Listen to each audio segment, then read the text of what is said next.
जगत में प्रत्येक व्यक्ति को किसी ना किसी प्रकार की निर्बलता अवश्य होती। जैसे कोई बहुत तेजी से दौड़ नहीं पाता तो कोई अधिक भार नहीं उठा पाता, कोई असाध्य रोग से पीड़ित रहता है तो कोई पढ़े हुए पाठों को स्मरण में नहीं रख पाता। ऐसे अनेकों उदाहरण और भी हैं।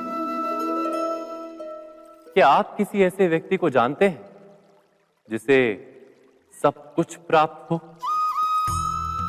और हम जीवन की उस एक निर्बलता को जीवन का केंद्र मानकर जीते हैं? इस कारणवश हृदय में दुख और असंतोष रहता है सदा। निर्बलता मनुष्य को जन्म से अथवा संजोग से प्राप्त होती है, किंतु उस निर्बलता को मनुष्य का मन अपनी मर्यादा बना लेता है। किंतु कुछ व्यक्ति ऐसे भी होते हैं जो अपने पुरुषार्थ और श्रम से उस निर्बलता को पराजित कर देते हैं। क्या भेद है उनमें और अन्य लोगों में? यह आपने कभी विचार किया है? सरल सा उत्तर है इसका। जो व्यक्ति निर्बलता से पराजित नहीं होता, जो पुरुषार्थ करने का साहस रखता है हृदय में, वो निर्बलता को पार कर जाता है। अर्थात निर्बलता अवश्य ईश्वर देता है, किंतु मर्यादा मनुष्य का मन ही निर्मित करता है।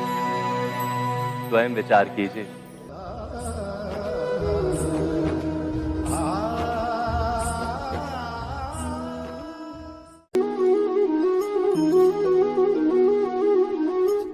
भविष्य का दूसरा नाम है संघर्ष। हृदय में आज इच्छा होती है और यदि पूर्ण नहीं हो पाती तो हृदय भविष्य की योजना बनाता है। भविष्य में इच्छा पूर्ण होगी ऐसी कल्पना करता रहता है, किंतु जीवन ना तो भविष्य में है ना अतीत में। जीवन तो इस क्षण का नाम, अर्थात इस क्षण का अनुभव ही जीवन का अनुभव। पर हम ये जानते हुए भी इतना सा सत्य समझ नहीं पाते। या तो हम बीते हुए समय के स्मरणों को घेर कर बैठे रहते हैं, या फिर आने वाले समय के लिए हम योजनाएं बनाते रहते हैं और जीवन जीवन बीत जाता है।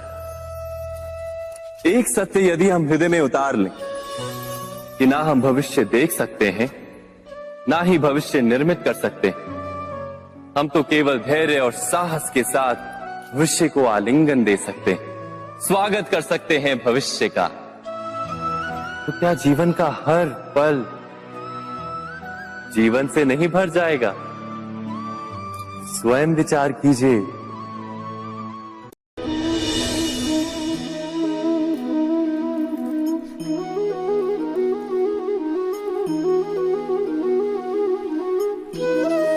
ज्ञान प्राप्ति सदा ही समर्पण से होती है, ये हम सब जानते हैं। किंतु समर्पण का वास्तविक महत्व क्या है? क्या हमने कभी विचार किया?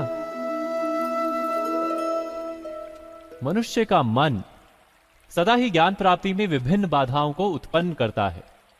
कभी किसी अन्य विद्यार्थी से ईर्ष्या हो जाती है, कभी पढ़ाए हुए पाठों पर संदेह जन्मता है और कभी गुरु द्वारा दिया गया दंड मन को अहंकार से भर देता है। नहीं, क्या ऐसा नहीं होता? न जाने कैसे कैसे विचार मन को भटकाते हैं और मन की इसी अयोग्य स्थिति के कारण हम ज्ञान प्राप्त नहीं कर पाते। मन की योग्य स्थिति केवल समर्पण से निर्मित होती है। समर्पण मनुष्य के अहंकार का नाश करता है। ईर्ष्या, महत्वाकांक्षा आदि भावनाओं को दूर कर हृदय को शांत करता है और मन को एकाग्र करता है। वास्तव में ईश्वर की सृष्टि में ना ज्ञान की मर्यादा है, ना ज्ञानियों की। गुरु दत्तात्रेय ने तो गाय और श्वान से भी ज्ञान प्राप्त कर लिया था। अर्थात विषय ब्रह्म ज्ञान का हो या जीवन के ज्ञान का या गुरुकुल में प्राप्त होने वाले ज्ञान का, उसकी प्राप्ति के लिए गुरु से अधिक महत्व है उस गुरु के प्रति हमारा समर्पण। क्या यह सत्य नहीं?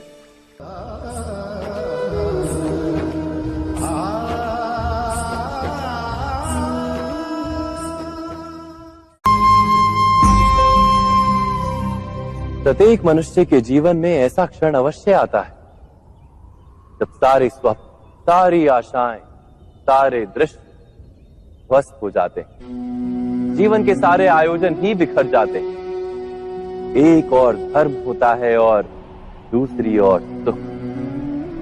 इसी को धर्म संकट कहते हैं। जब धर्म का वहन ही संकट हो और धर्म का त्याग ही सुख हो। विचार कीजिए, कभी किसी स्वजन के विरुद्ध सत्य बोलने का अवसर प्राप्त हो जाता है, कभी ठीक दरिद्रता के समय सरलता से चोरी करने का मार्ग प्राप्त हो जाता है, कभी किसी शक्तिशाली राजनेता या राजा के कर्मचारी का अधर्म प्रकट हो जाता है। सबके जीवन में ऐसी घटना बनती ही रहती है। अधिकतर लोग ऐसे किसी क्षण को धर्म संकट के रूप में जान ही नहीं पाते। हमें किसी प्रकार के संघर्ष का अनुभव ही नहीं होता। सहजता से सुख की ओर खींचे चले जाते हैं, जैसे मक्खी गुड़ की ओर खींची चली जाती। वास्तव में धर्म संकट का क्षण ईश्वर के निकट जाने का क्षण होता है। यदि हम संघर्षों से भयभीत ना हो, सुख की ओर आकर्षित ना हो, अपने धर्म पर दृढ़ रहे, तो ईश्वर का साक्षात्कार दूर नहीं।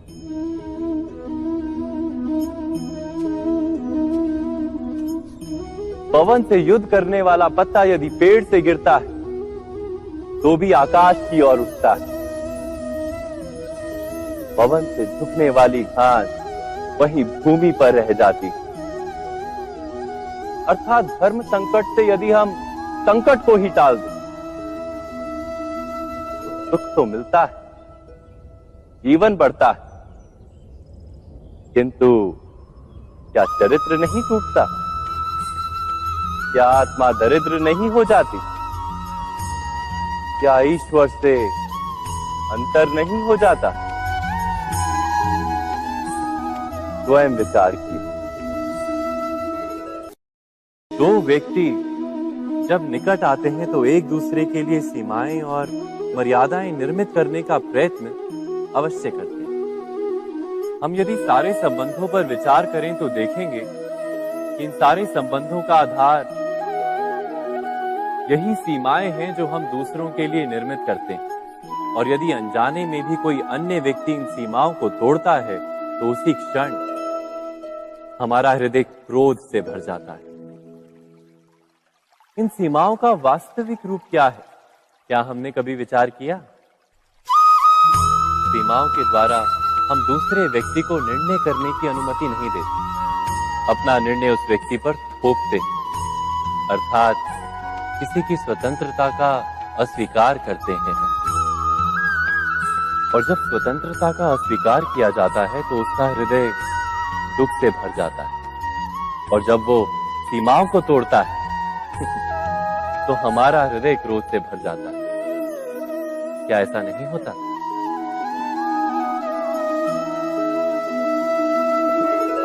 पर यदि एक दूसरे की स्वतंत्रता का सम्मान किया जाए तो किसी मर्यादाओं या सीमाओं की आवश्यकता ही नहीं होती। अर्थात जिस प्रकार स्वीकार किसी संबंध का देह है, क्या वैसे ही स्वतंत्रता किसी संबंध की आत्मा नहीं?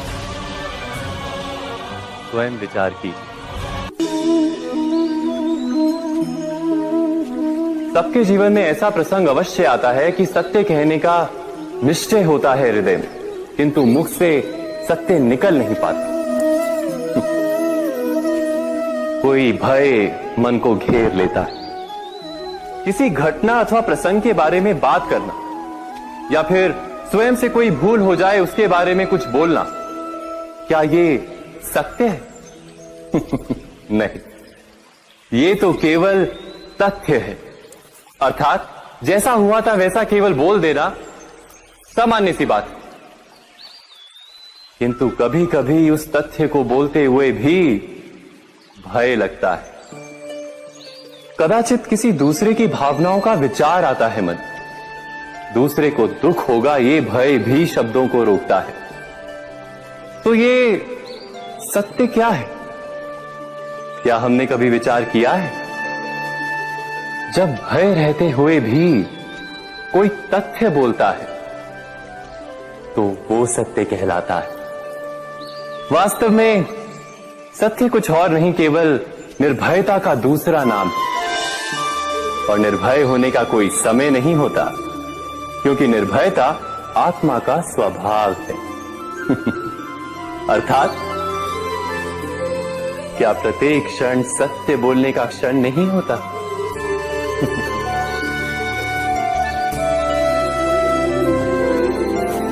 स्वयं विचार कीजिए।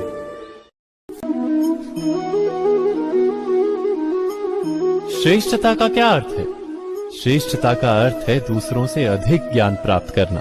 अर्थात मूल्य इस बात का नहीं कि स्वयं कितना ज्ञान प्राप्त किया, मूल्य इस बात का है कि प्राप्त किया हुआ ज्ञान अन्य लोगों से कितना अधिक है। अर्थात श्रेष्ठता की इच्छा ज्ञान प्राप्ति को भी एक स्पर्धा बना देती है। और स्पर्धा में विजय अंतिम कब होती है?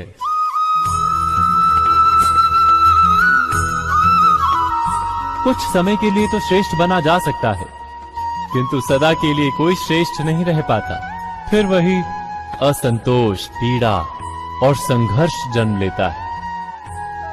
किंतु श्रेष्ठ बनने के बदले यदि उत्तम बनने का प्रयत्न करें तो क्या होगा? उत्तम का अर्थ है कि जितना प्राप्त करने योग्य है वो सब प्राप्त करना, किसी से अधिक पाने की इच्छा से नहीं, मात्र आत्मा की तृप्ति हेतु कुछ प्राप्त करना। उत्तम के मार्ग पर किसी अन्य से स्पर्धा नहीं होती, स्वयं अपने आप से स्पर्धा होती है। अर्थात उत्तम बनने का प्रयत्न करने वाले को देर अबेर सारा ज्ञान प्राप्त हो जाता है, बिना प्रयत्न के ही वो श्रेष्ठ बन जाता है। किंतु जो श्रेष्ठ बनने का प्रयत्न करता है वो श्रेष्ठ बने या ना बने, उत्तम कभी नहीं बन पाता।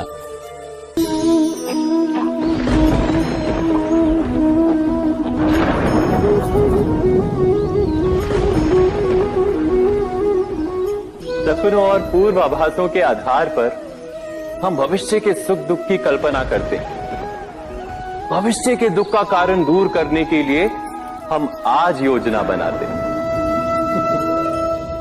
किंतु कल के संकट को आज निर्मूल करने से हमें लाभ मिलता है या हानि पहुंचती है? ये प्रश्न हम कभी नहीं करते। सत्य तो ये है कि संकट और उसका निवारण साथ जनते हैं, व्यक्ति के लिए भी और सृष्टि के लिए भी। नहीं, आप अपने भूतकाल का स्मरण कीजिए, इतिहास को देखिए, आप तुरंत ही ये जान पाएंगे कि जब जब संकट आता है तब तब उसका निवारण करने वाली शक्ति भी जन्म लेती है। यही तो जगत का चलन है। वस्तुतः संकट ही शक्ति के जन्म का कारण है। प्रत्येक व्यक्ति जब संकट से निकलता है तो एक पद आगे बढ़ा होता है, अधिक चमकता है, आत्मविश्वास से अधिक भरा होता है, न केवल अपने लिए अपितु विश्व के लिए भी। क्या ये सत्य नहीं? वास्तव में संकट का जन्म है एक अवसर का जन्म, अपने आप को बदलने का अवसर, अपने विचारों को ऊंचाई पर करने का अवसर, अपनी आत्मा को बलवान और ज्ञान मंडित बनाने का अवसर।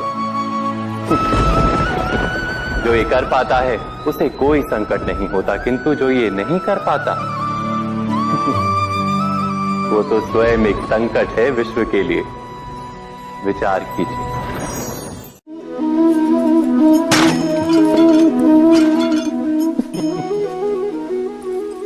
कभी कभी कोई घटना मनुष्य के जीवन की सारी योजनाओं को तोड़ देती और मनुष्य उस आघात को अपने जीवन का केंद्र मान लेता। पर क्या भविष्य मनुष्य की योजनाओं के आधार पर निर्मित होते हैं? नहीं। जिस प्रकार किसी ऊंचे पर्वत पर सर्वप्रथम चढ़ने वाला उस पर्वत की तलाई में बैठकर जो योजना बनाता है, क्या वही योजना उसे उस पर्वत की चोटी तक पहुंचाती है?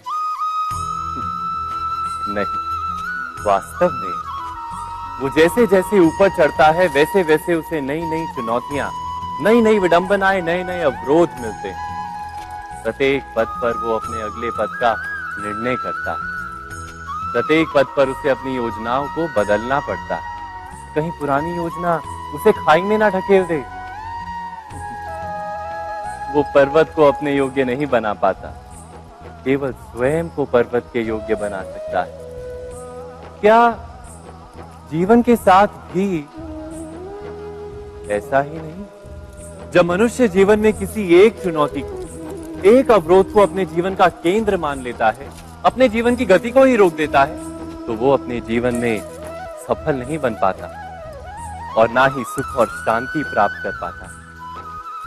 अर्थात जीवन को अपने योग्य बनाने के बदले स्वयं अपने को जीवन के योग्य बनाना ही सफलता और सुख का एकमात्र मार्ग नहीं? स्वयं विचार कीजिए।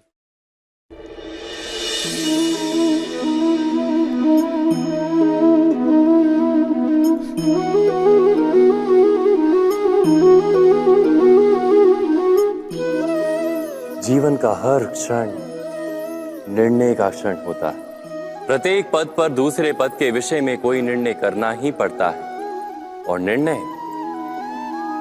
निर्णय अपना प्रभाव छोड़ जाता है। आज किए गए निर्णय भविष्य में सुख अथवा दुख निर्मित करते हैं, ना केवल अपने लिए, अपने परिवार के लिए भी, आने वाली पीढ़ियों के लिए भी। जब कोई दुविधा सामने आती है तो मन व्याकुल हो जाता है, अनिश्चय से भर जाता है। निर्णय का वो क्षण युद्ध बन जाता है और मन बन जाता है युद्ध भूमि।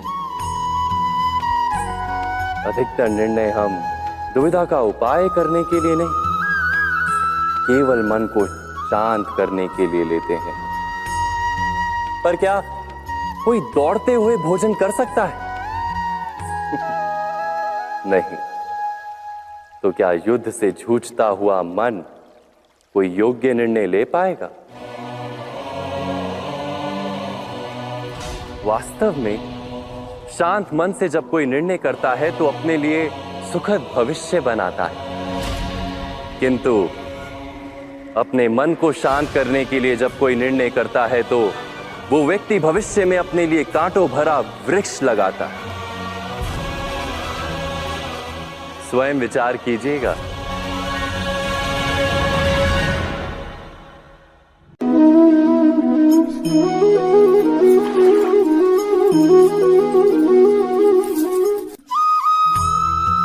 जीवन में आने वाले संघर्षों के लिए जब मनुष्य स्वयं को योग्य नहीं मानता, जब उसे अपने ही बल पर विश्वास नहीं रहता, तब वो सद्गुणों को त्याग कर दुर्गुणों को अपनाता है। वस्तुतः मनुष्य के जीवन में दुर्जनता जन्म ही तब लेती है जब उसके अंतर में आत्मविश्वास नहीं होता। आत्मविश्वास ही अच्छाई को धारण करता है। ये आत्मविश्वास है क्या?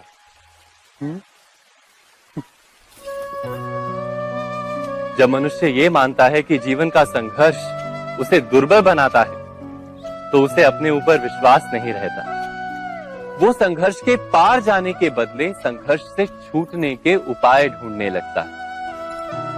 किंतु जब वो ये समझता है कि ये संघर्ष उसे अधिक शक्तिशाली बनाते हैं, ठीक जैसे व्यायाम करने से देह की शक्ति बढ़ती है, तो प्रत्येक संघर्ष के साथ उसका उत्साह बढ़ता है।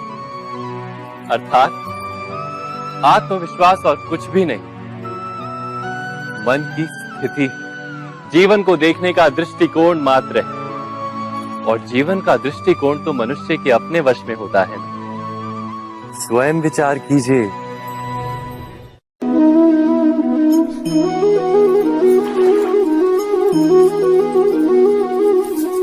पिता सदा ही अपने संतान के सुख की कामना करते हैं, उनके भविष्य की चिंता करते रहते हैं। इसी कारणवश सदा ही अपने संतानों के भविष्य का मार्ग स्वयं निश्चित करने का प्रयत्न करते रहते हैं। जिस मार्ग पर पिता स्वयं चला है, जिस मार्ग के कंकर पत्थर को स्वयं देखा है, मार्ग की छाया, मार्ग की धूप को स्वयं जाना है, उसी मार्ग पर उसका पुत्र भी चले, यही इच्छा रहती है हर पिता की। निस्संदेह उत्तम भावना है ये, किंतु 3 प्रश्नों के ऊपर विचार करना हम भूल ही जाते हैं। कौन से प्रश्न? प्रथम प्रश्न, क्या समय के साथ प्रत्येक मार्ग बदल नहीं जाते? क्या समय सदा ही नई चुनौतियों को लेकर नहीं आता? तो फिर बीते हुए समय के अनुभव नई पीढ़ी को किस प्रकार लाभ दे सकते हैं? दूसरा प्रश्न, क्या प्रत्येक संतान अपने माता पिता की छवि होता है? हाँ, संतानों को संस्कार तो अवश्य माता पिता देते हैं, किंतु भीतर की क्षमता तो ईश्वर देते हैं।